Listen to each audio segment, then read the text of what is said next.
আসসালামু আলাইকুম এভরিওয়ান, সবাইকে স্বাগতম।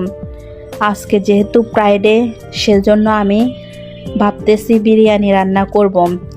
তাই আমি কিছু মাংস নিয়ে নিলাম এবং এগুলো ছোট ছোট টুকরো করে নিব।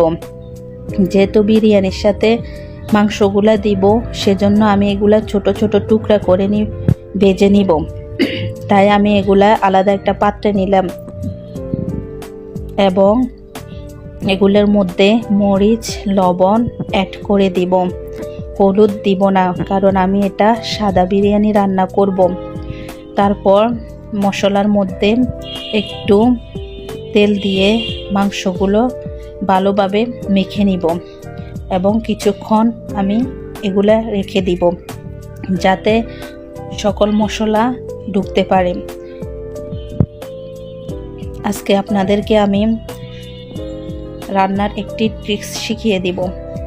সেটা হলো, আপনারা যখন পেঁয়াজ এবং রসুন কাটার আগে কিছুক্ষণ পানিতে ভিজিয়ে রাখবেন।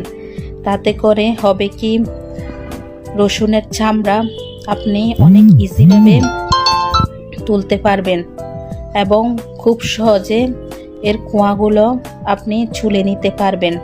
তাতে আপনার কোনো কষ্ট হবে না।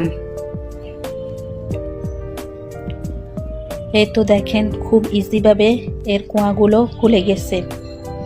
তারপর আমি পেঁয়াজ, মরিচ এবং রসুন কেটে নিয়েছি এবং এগুলা আমি ব্লেন্ড করে নিয়েছি। তারপর আমি মাংস ভাজার জন্য কড়াইতে দিয়ে দিয়েছি এবং ভালোভাবে আমি মাংসগুলা ভেজে নিব। মাংসগুলা হালকাভাবে ভেজে নিব। যেহেতু বিরিয়ানি রান্না করব, এগুলা বেশি ভাজার দরকার নেই। তারপর আমি এগুলা আলাদা একটা পাত্রের মধ্যে উঠিয়ে নিলাম। এরপর বোনা মাংসগুলা ভেজে নিব। এগুলা আমি আলাদাভাবে রান্না করব। তারপর আমি বিরিয়ানির চালগুলা ধুয়ে রেখে দিব।